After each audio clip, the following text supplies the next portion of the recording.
Hey everybody, it's Katie with Picture Perfect Lawn Maintenance.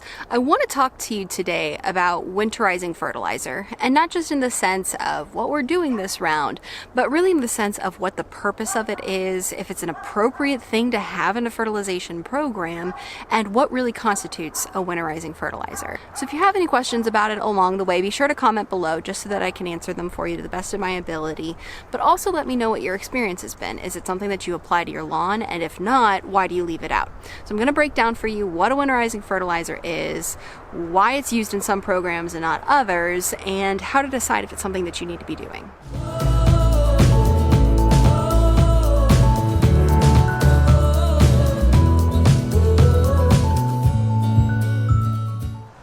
As the name winterizing fertilizer might suggest, it's a fertilizer that you put down going into the winter. Makes sense, right? The reason for this is that in a cool season lawn, there's a lot of development still occurring during that winter time frame, even though the grass isn't growing above the surface. There's this distinguishment between a winterizing fertilizer in a program and a spring application because, as it would make sense, fescue and other kinds of grasses need different nutrients at different points in the year, depending on what's going on, what's lacking in the soil, what the conditions in the area are, and what kind of grass it is. Every fertilizer program is different and should be based on the soil conditions and the environment and the grass, as opposed to a one-size-fits-all kind of thing. Warm season lawns like Zoysia and Bermuda, for example, pretty much aren't going to need a winterizing fertilizer because they're going full dormant during the winter. In the most simple of terms, they're really shutting down. That's why they turn that brown color. They're pulling into their core. They're just hibernating, basically. A cool season lawn, however, like a fescue one, which is what we deal with in RVA, there's still a lot going on. That's why they stay green. They're still photosynthesizing. They're still doing that natural process. And they're really working on root development and cell strengthening. That's the real key during the winter. That's why a fall seeding for fescue lawns is so important, because it has that biggest length of time before the following summer when conditions are the most harsh to do all of that key developing. The more development a lawn is able to do during the winter, the better survivability it's going to have the following summer. So, the purpose of a winterizing fertilizer is to help that process out. Put nutrients in the soil that grass is going to need over the course of the winter to do all of that internal growth and underground growth that it's really key to its success. So, let's talk about that winter development that a cool season lawn is going through. If you think about it, vertical growth is stressful. There's a lot of cell division occurring. It's pretty much just associated with competition with other plants, aggressive photosynthesis, and reproduction. That's why plants are growing up, so they can create those seed heads and drop them. We see this a lot in a typical lawn with those grassy weeds like crabgrass and Dallas grass. If you let them grow out of control, that's when they're going to develop those seed heads, and all of a sudden they're reproducing. These are natural processes that you want your fescue to be doing when it's warm outside. Once it gets cold, it's appropriate for it to be hunkering down. Nutritionally speaking, in a traditional sense, the macronutrient most associated with that cell wall hardening is potassium.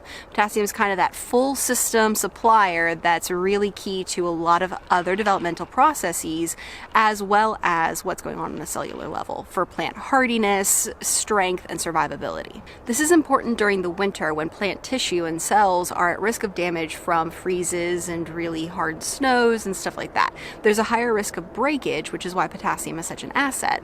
And obviously, just to go back to NPK 101, phosphorus is important for root development, and we do want to think about that. That's why it's in a lot of starter fertilizers, which are applied in the fall. And nitrogen is important just to keep that color going, keep that top growth healthy, and everything else good.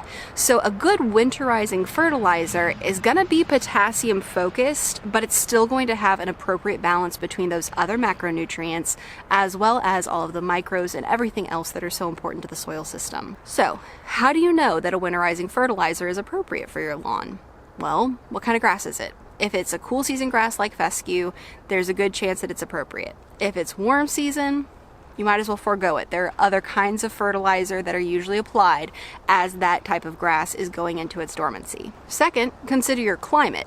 This is a little different usually for a cool season lawn because these are going to be grown in areas that do experience a true winter. But if you're like my parents where you live down in Georgia, but in the backyard you have fescue, there's a lower risk of those hard deep freezes. They still happen, but it's not to the dramatic extent where, oh, this is really necessary because there's going to be a lot of strengthening needed at that point. But overall, I would say that it's still a good idea, regardless of what your typical season is like. Third, and most importantly to me, is whether it's necessary.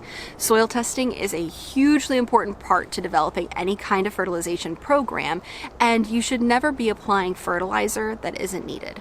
If you have a good pH in your soil and your potassium is in line with where it needs to be for the grass that you're cultivating, and the ratio that it has with other nutrients is good, then you don't really need to be dumping a heavy amount of potassium down. In our area, every soil sample that we've taken has room for improvement, like substantial room for improvement, especially where pH and nutrient access is existing, because our soil systems are so sandy that nutrients just leach right through, and it's just not a good situation. So the reason that it's important to be soil testing and finding this out is so that you can plan accordingly, not only for what is going to be most cost effective in your program, but also what's appropriate for your lawn. Where fertilizer is concerned, there can absolutely be too much of a good thing.